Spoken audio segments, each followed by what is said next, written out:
quede en el reto. De la tarea del día de ayer, chicos, quiero decirles que nada más la mayoría, o sea, casi, pues en este caso, 9 van a tener que modificar un poco nada más. Nada más, algo bien sencillo.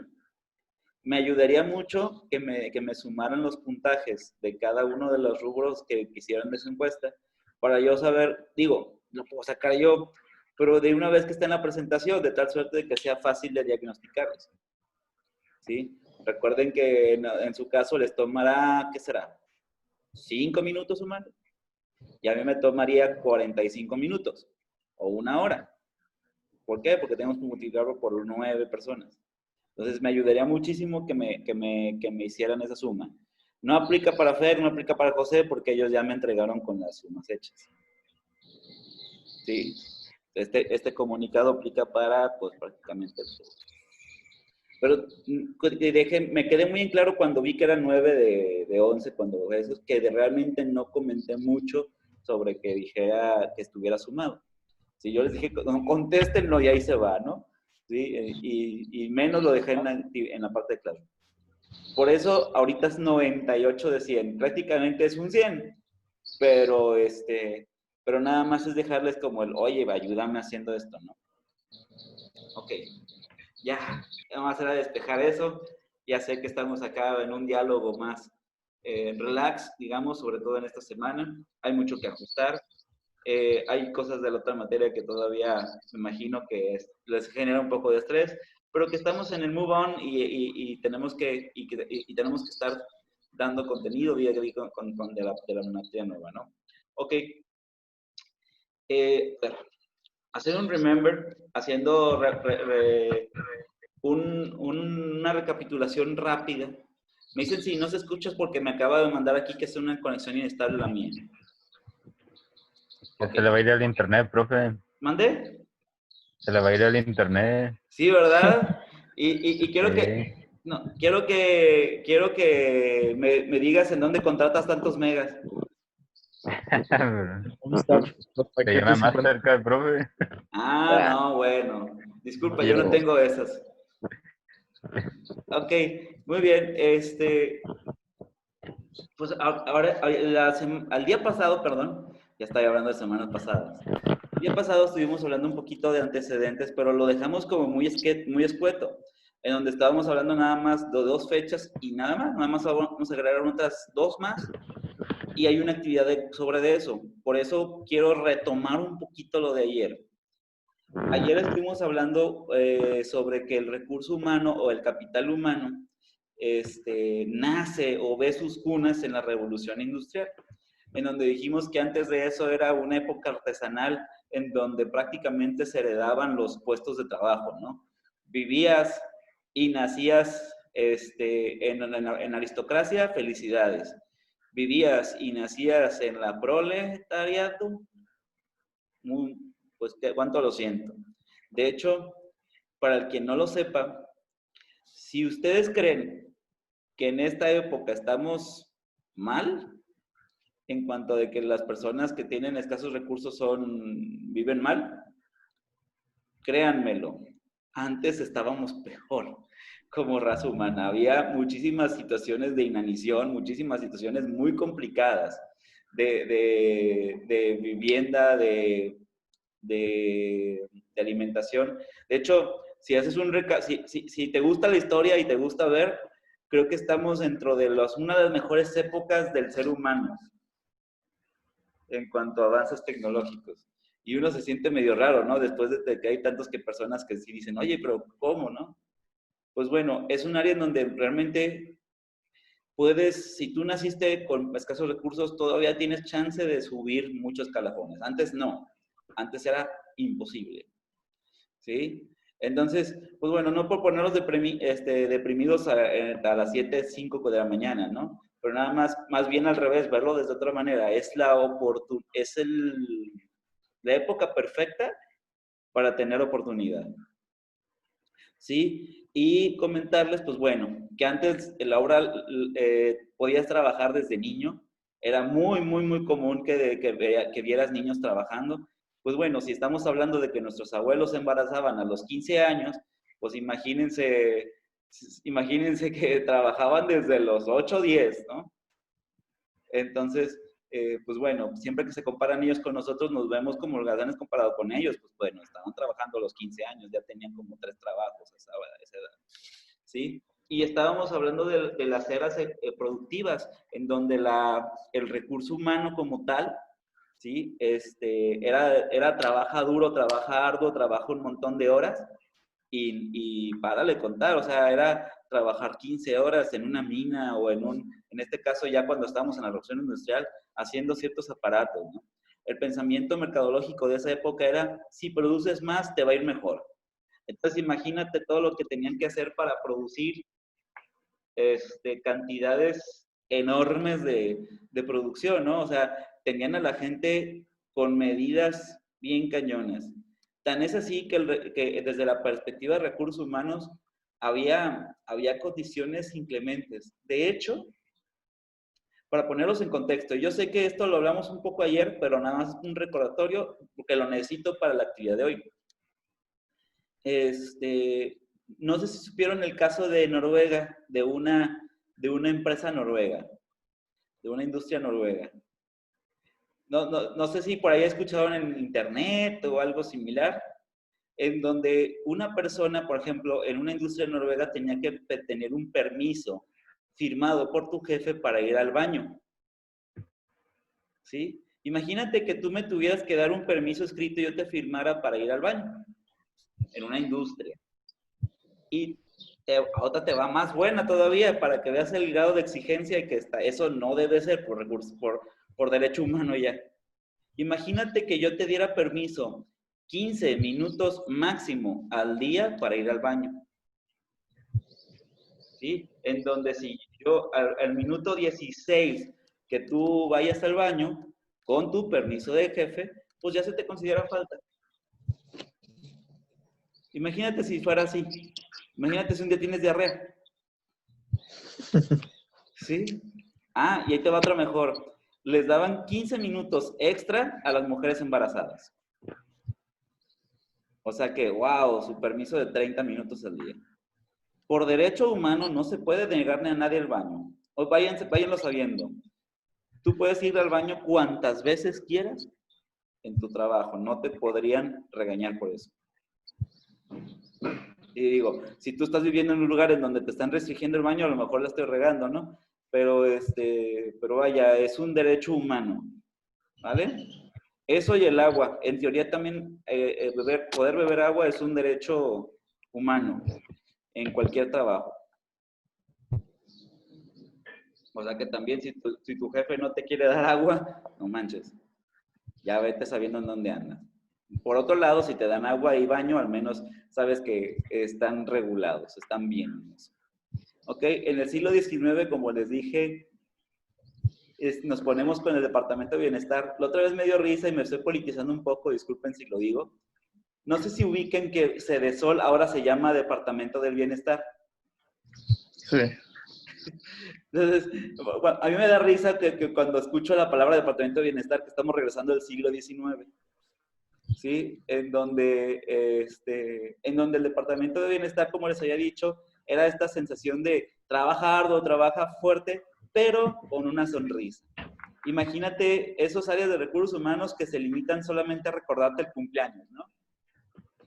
Todavía hay algunas empresas que piensan que recursos humanos es el encargado de recordar los cumpleaños de todos los trabajadores y mandarles un pastelito, ¿no? A eso no es recursos humanos. Recursos humanos es muchísimo más. ¿Sí? Muy bien. Y estuvimos también hablando de la época también del taylorismo, en donde no, lo que no dijimos es la imagen de la derecha, ¿no? ¿Qué es lo que ven a la derecha? ¿No? ¿No se ve nada? Sí. Pues un ejército, ¿no? Marchando. Yes, un ejército marchando. Y así también era más o menos las fuentes de trabajo. Ojo, no estoy hablando que era todo negativo. También, ojo, deja muchísimo y deja muy bueno el taylorismo, la producción en masa. creo que se producía mejor que ahora. ¿Sí? Llegaba al tal punto el ser humano a devolverse como un robot humano, ¿no? Se producía mucho. Pero por otro lado, si lo pensamos desde las condiciones de derechos humanos, pues no está tan chido, ¿no? Imagínate que tenías que trabajar arduamente y tenías que estar como muy firmes, a rajatabla. Yo creo que si estamos hablando de disciplina, en el siglo XX existía mucho más.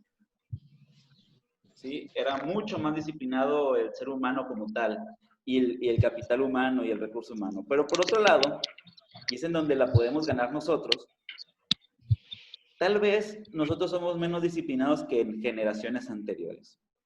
Pero tal vez ahora tenemos mejor capacidad de resolver problemas que en generaciones anteriores. Esto lo pongo pensando que todos de aquí somos jóvenes. Están en su club. ¿Sí? Entonces, ahora es más fácil solucionar un problema que antes te hubiera llevado mucho tiempo con un pensamiento más cuadrado. ¿Sí? Entonces, digamos, es nuestra ventaja con esta época. Pero vaya, esta época estaba, en el taylorismo llegaban a niveles exagerados. Sí les comenté, si se acuerdan en formulación, que les decía que había tratados y había postulados de cómo bañarse en 5 minutos con toda tu familia. ¿No se acuerdan de eso? No. Bueno, de la época del taylorismo. Ellos estaban buscando, digamos que administrativamente hablando, era como el renacimiento, por así decirlo, de las artes. Entonces, el taylorismo lo que hizo en la parte administrativa era como todo procésalo, todo optimízalo. ¿Hay una forma de hacerlo mejor? Sí, hazlo. Robotízalo. O sea, si los hacías en 6 minutos, velo cómo se ve en 5. Lo tenías en 5, cómo se ve en 4. Velo cómo producir más. ¿Sí? Era el taylorismo, era esa mirada. Había lados que agua. Está padre la de agua, pero las formas estaban interesantes también, que decían, imagínate un postulado, la manera óptima de bañarte tú y tu familia en 5 minutos, en donde tú te tenías que meter con tu papá, con tu mamá y con tus hermanos en orden de mayor a menor, de alto a menor, y que se puedan aprovechando el agua del uno del otro. Está el postulado y si no, búsquenlo. Y si no me creen, búsquenlo. Ahí va a estar como reliquia en internet. Entonces, imagínense el nivel de exageración en esa época del taylorismo en la optimización, ¿no? Ahorita si lo ves, te verías bañándote con tu papá, tu mamá, y tu hermano y tu hermana. No estaría chido, ¿no? Entonces, pues bueno, ese tipo de cosas después se fueron cambiando, gracias a Dios. Muy bien. Pero sí, yo sigo viendo ingenieros y les comparto mi historia familiar. Yo tenía, bueno, para paz descanse mi abuelo, tenía incluso postulados en cómo, con una bicicleta estacionaria. Muchos ingenieros le toman mucho el taylorismo, de cómo optimizar energía, agua,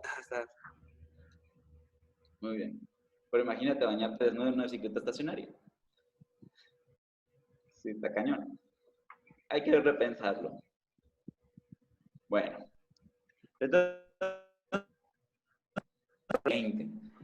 pero bueno, no estamos hablando de que fue hace mucho. Si estamos pensándolo fue, pues hace que, siglo XX, 1900. Ponle tú que fue hace como unos 150 años. Hablando de que la humanidad tiene cerca de 700,000 años. 100 años es bien poquito, ¿no? ¿Sí? Bueno, y ya nada más en los 50, ahora sí, hace 80 años, ya así comparado con otro, hace 80 años, en los 50, 70 años, perdón, surge la carrera de Relaciones Industriales como profesión. Ahora sí, podemos pensar que existen ingenieros industriales que se preocupan, ¿no? Y ellos fueron los primeros de recursos humanos. Ahora, incluso el área de psicología lo puede utilizar muchísimo. De hecho, muchos Muchos psicólogos son los que, de hecho, la carrera dice de psicología va orientada solamente a recursos humanos, ¿sí? Pero digamos, tanto el administrador como el contador como el psicólogo pudieran ejercer esta área. Cada quien le da mucha fuerza en su enfoque, ¿no? Por ejemplo, si tú ves un contador como de recursos humanos, sabes que ese cuate se va a especializar en pagar. Sí, ese cuate se va a especializar en tenerte todo el día, tenerte toda tu lana en forma y tiempo. ¿Sí? Si tú ves a un psicólogo, se va a fortalecer mucho en empatizar. Va a estar mucho buscando terapias de que, oye, ¿qué onda? ¿Cómo vas, campeón? Sí, súper bien. Y si ves a un administrador, normalmente lo vas a ver optimizando, ¿sí? O sea, ¿cómo es la mejor manera de que estos cuates me produzcan más o me produzcan mejor? Es lo que normalmente sucede en el campo laboral, ¿sí? Habrá administradores que también le hagan de psicólogos, habrá administradores que le hagan de contadores, pero es lo que normalmente se ve cuando está el perfil. Ok, muy bien. Entonces, bueno, estuvo la carrera de Relaciones Industriales, surgen cosas jurídicas para defender al individuo. Váyanselo sabiendo, quien no sepa quién lo defiende, anótelo con asterisco. Comisión de arbitraje, conciliación y arbitraje, discúlpenme. Conciliación y arbitraje. ¿Ok? Esos cuates son tus defensores como trabajador. Esos cuates son, no te iba a decir tus defensores como patrón, pero no te defienden mucho. Son los que se dedican a regular las condiciones de trabajo. Si tú, por ejemplo, no aseguras en el IMSS a un trabajador, más bien, vamos por acá, vamos al revés. Imagínate que tú trabajas en un lugar en donde no te aseguran, en donde no tienes o sea, donde tienes pocos comprobantes de ingresos y te llegan a despedir porque se les antoja. Tú pudieras ir a conciliación y arbitraje y demandar a esa empresa. ¿Sí? Por ejemplo, si te despedí y no te dan liquidación y no te dan nada y no firmaste nada, tú puedes ir a conciliación y arbitraje y puedes sacar una alfa en la feria. Ha habido casos extremos, luego les comparto eso. Pero bueno, para que vayan sabiendo que conciliación y arbitraje te defienden. Que si estamos hablando de casos prácticos y muchos, a lo mejor, es más, perdón, pregunto. A ver, más que me dejen. Pregunto de aquí, a los 5. ¿Alguien de aquí ha tenido algún familiar o han sido ustedes los que han vivido algo con conciliación y arbitraje? ¿Nada? ¿Nunca? A mí no me ha tocado, profe. ¿Nadie? ¿Nadie? No. Yes. Fíjate que a mí sí, tengo un colega que está en una demanda no a ICEP, a una institución en Manzanillo, a una institución educativa en Manzanillo. Y les comparto qué tan cañón puede ser, porque fue una situación que él puede probar que fue injusta. Pues vaya, el juicio en conciliación ha llevado más de un año, más de año y medio. Pero, por ejemplo, si llega a ganar el juicio, por ejemplo, por ley, en teoría tendrían que o restituirlo a su trabajo, que eso no creas que le va a encantar mucho al patrón, o restituir el trabajo, o pagarle todos los sueldos caídos del juicio. Un año de sueldos. ¿Mande? Un año de sueldos, ¿no? Año y medio de sueldos. Yes. Más los perjuicios. Entonces es una lana, ¿no? Sí. ¿Sí? Para no hacerles el cuento largo, es una lana que ya va ahorita como en 200,000 pesos. Y con ustedes, en la cuarta semana, yo estoy pensando que en la tercera y cuarta semana trabajemos mucho número, pero para que quedemos defendidos en ese caso, trabajemos la IFE de trabajo y trabajemos la IMSS cómo se paga, cómo se dan para uno, qué pasa si llegan a despedirte o tú llegas a despedir, qué tienes que pagar, ¿sí? Para que no les toque ese tipo de casos, en donde te demanden y te saquen hasta las perlas de la corona. Les dije que tenía un caso... ¿Mandé? Es lo que tiene derecho por cuando te despiden, ¿no? Yes. Como aguinaldo, vacaciones, prima. Sí, prima dominical. Exacto. Y aparte, tiene que ver si te despiden justificadamente o injustificadamente. Igual los turnos, profe. ¿Mandé? Los turnos. Los turnos. ¿De qué hablas? Ah, sí, ya. Sí, que si fuiste diurno, si fuiste vespertino, o eso depende y que si trabajaste horas adicionales, porque en teoría, Sí. si fuiste matutino, eres 8 horas. Si fuiste vespertino, deberían ser 7 horas. Y si fuiste nocturno, deberían ser... Son 7:30 en vespertino. 7:30, se me hace que sí, tienes razón. 7:30 y 7, ¿verdad? Porque Sí. va bajando. En nocturno deberías trabajar menos, en teoría. En teoría. Sí, ojo, también van a encontrar que muchas empresas en teoría no la aplican. En teoría, lo máximo que tendrías que trabajar serían 46 horas semanales. ¿Sí? Normalmente 8 entre lunes y viernes y sábado 6 horas. En teoría. ¿Ok? Pero muchas empresas la ley la mueven.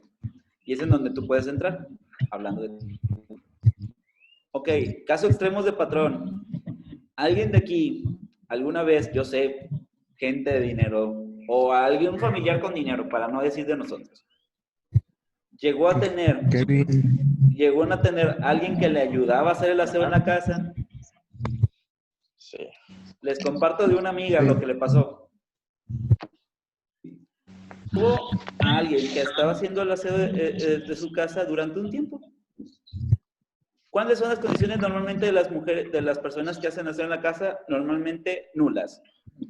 Les pagas en efectivo, no generan antigüedad, no entregas recibo, no entregas nada. No tienen seguro. No tienen seguro. Bueno, ya van a tener seguro. Pobre. Están dentro de esas partes, pero sí, en teoría, normalmente la gente no lo hace. Tómala.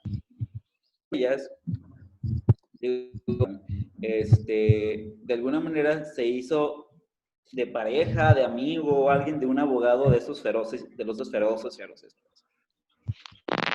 Una conciliación y le meten una demanda. ¿Sí? Para empezar, empezó a decir que trabajó más tiempo del que trabajó ahí. Para seguir, le dijo que no le pagó ningún salario desde que inició. ¿Sí? Y metió comprobantes de vecinos en donde decían, sí, la vi trabajando ahí, Entonces, con eso dijo, no, pues yo llevo 8 años trabajando aquí y declaró que le iba a pagar más de lo que realmente le iba a pagar. Por ejemplo, si decía 150 al día, ya le metió 220 al día. O 230 al día. Para no hacer ese cuento largo, le quería quitar la casa. ¿Sí? Le quería quitar la casa, o sea, la demanda era por la casa. No la perdió la otra persona de milagro. ¿Sí? Pudo comprobar y todo eso, pero no la perdió de milagro, por poco sí la pierde. Para que vean hasta dónde llega conciliación de arbitraje. ¿Ok? Respiren los que tengan que respirar y si no, sigamos. Entonces, como patrón, profe, no hay como que una institución que te apoye más. O sea, fíjate que la misión de arbitraje te puede llegar a defender, pero digamos, el que siempre la tiene de ganar es el empleado. Tú como patrón, lo que tienes que hacer es defenderte con documentos. Son ¿Sí? con las cartas administrativas, ¿no, profe? Exacto. Por ejemplo, se vuelve despido justificado cuando tú le presentaste 3 actas en diferentes tiempos y las firmó. Otra cosa que tampoco lo recomiendo mucho, pero muchas empresas lo hacen es, ¿te has fijado que cuando te contratan también firmas tu renuncia? Hay empresas que te contratan y firmas tu renuncia. Sí, que dice la empresa que no te queda de ver nada, ¿no? Ajá. Sí, sí, sí. Y bienvenido. También firma esta hojita, ándale, de una vez. Entonces, esa la presentan con fecha indeterminada para que cuando te digan, vaya a la goma, renunció. Es más fácil, mucho, demasiada renuncia que lo despidas.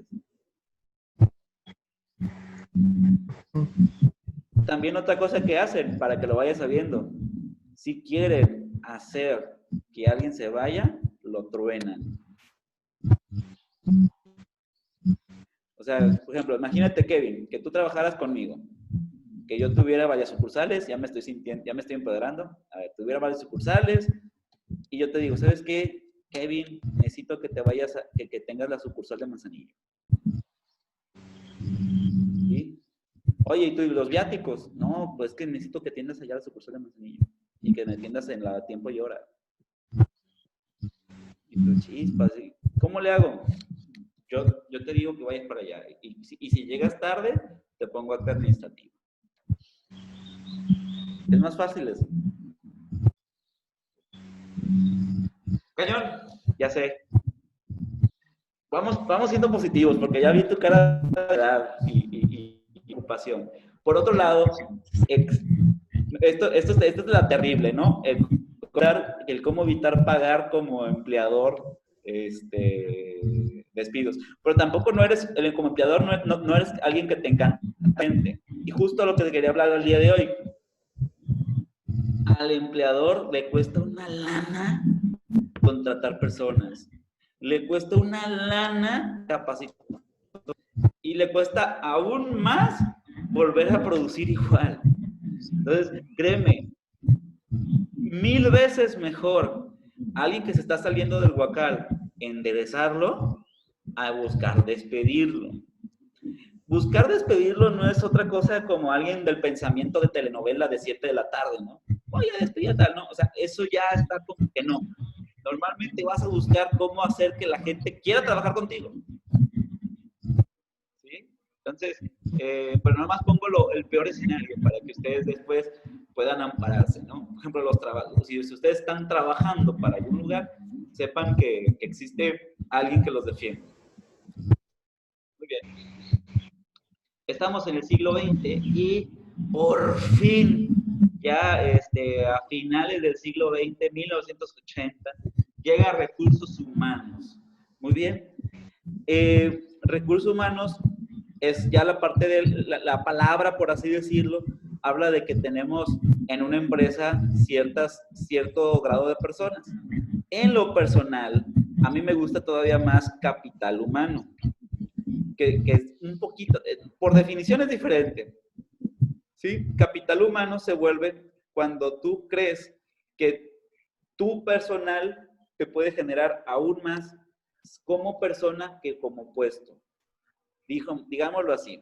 Recurso humano. Cuando estamos hablando de recursos clave, por ejemplo, es el mobiliario de tu casa, el mobiliario, las llantas para Kevin, los jugos para Fer, ¿no? Entonces, cuando hablamos de recursos, como si lo pensaras como en la juguera, ¿no? Ya se me fue la juguera. Entonces, y me gusta más capital humano porque piensas que él, con su aportación, puede hacerte llegar más lejos, ¿sí? Con sus ideas. ¿Bien? Pero vamos manejándolo desde aquí. Realmente nació en 1980 la materia de recursos humanos como tal, y lo que busco como actividad 2, si se van a dar cuenta en el Classroom, puse actividad 2 y actividad 2A. ¿Con qué finalidad? No sé si me permitan hacer ese tipo de cosas, pero es para que sepan ustedes que la actividad 2 significa que es algo del día 2. La actividad 3, algo del día 3, y así sucesivamente para que no nos perdamos con los días. ¿Sí? Por ejemplo, si llego a poner 2 actividades, va a ser 2 y 2A, o 2A y 2B. ¿Sí? De tal suerte de que sepan que fue 2 actividades en ese día. Cuando deje 2 actividades es que son chiquititas. ¿Muy bien? Ok. ¿Alguna ansiedad hasta ahorita? ¿Ninguna? ¿Sure? Bueno, continuamos. Entonces, la línea del tiempo la idea es que me hablen desde la revolución industrial hasta el siglo XX, ¿qué cambios han hecho? ¿Pueden utilizar diapositivas? Claro que sí. Si ven ustedes, les voy a decir una manera. Si en SlideShare encuentran otras cosas aparte, perfecto, va, agréguenlo. ¿Sí? Muy bien. Ok, y vamos a iniciar de una vez con los precursores del capital humano o recurso humano. Encuentro desde la parte de teóricos 3 personas a las que queremos que estudiar. Dime. ¿Qué pasó? Nada, disculpen. 3 teóricos. Y hoy nos van a quedar con uno nada más, con Becker. ¿Sí?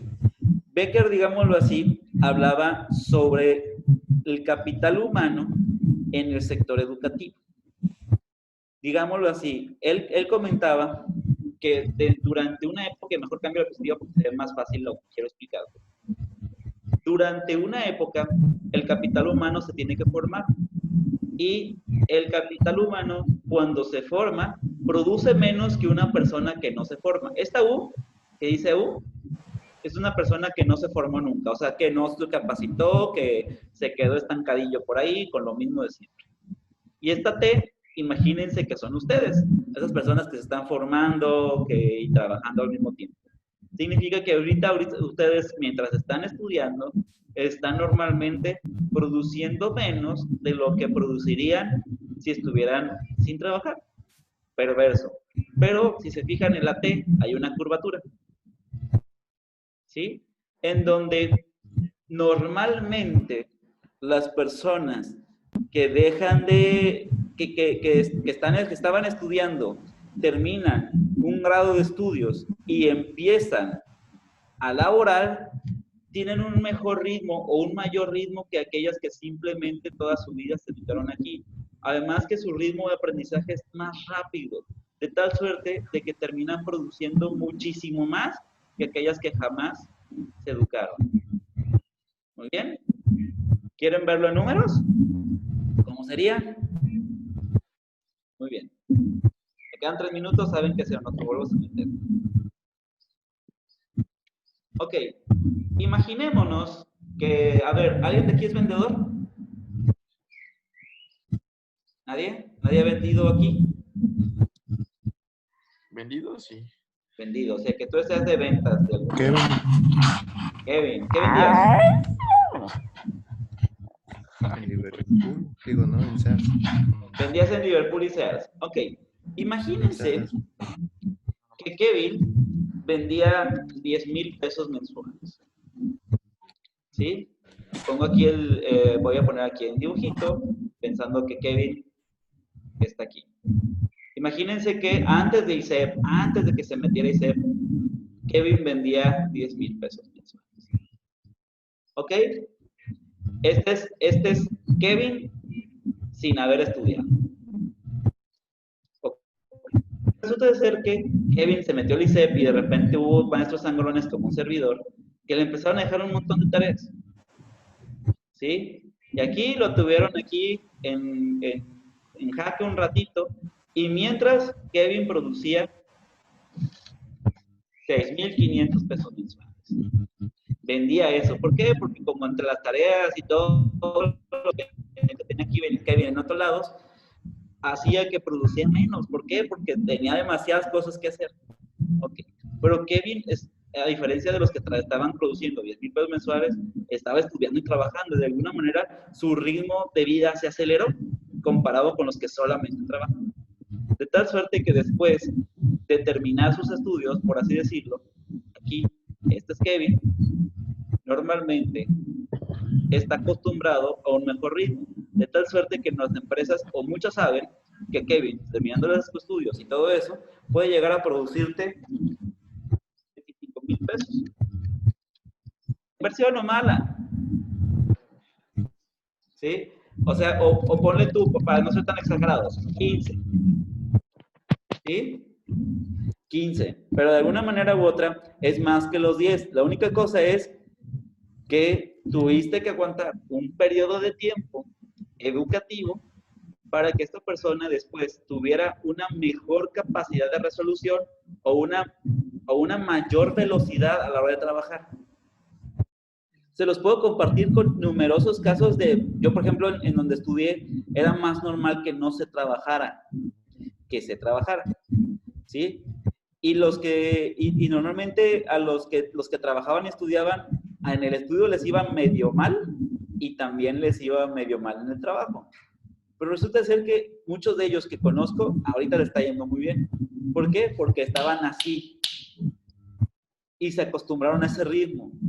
Imagínate durante 4 años y medio estar a un ritmo de estudiar y trabajar a una velocidad impresionante, ¿no? ¿Qué pasa? Le quitas el estudio, ¡pum!, despega.